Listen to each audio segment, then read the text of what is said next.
Budget ng Department of Education sa pagsasaayos ng pampublikong paaralan sa bansa, itinaas ng 46% ng Department of Budget and Management. May-report si Dina Pagibitan. Dina, good morning.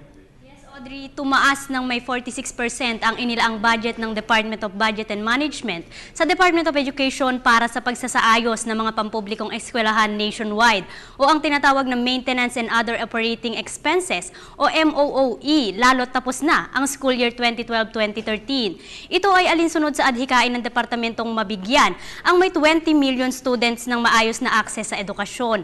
Nagkasundo ang DepEd sa pangunguna ni Education Secretary Luistro at ang DBM na bigyang pansin, hindi lamang ang mga mag-aaral kung hindi pati na rin ang pagpapaganda ng mga pasilidad sa eskwelahan.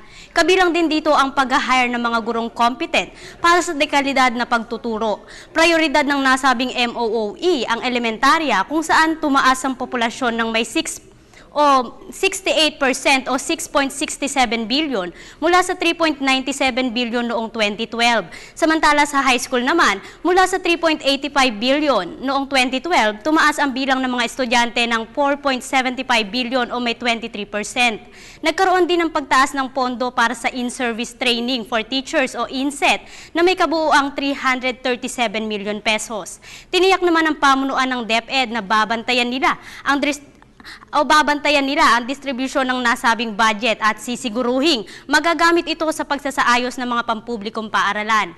Sa naturang hakbang daw ng DepEd, masisiguro na ang kaayusan at dekalidad ng mga pampublikong paaralan sa bansa. Para sa Telebisyon ng Bayan, ako si Dina Pagibitan.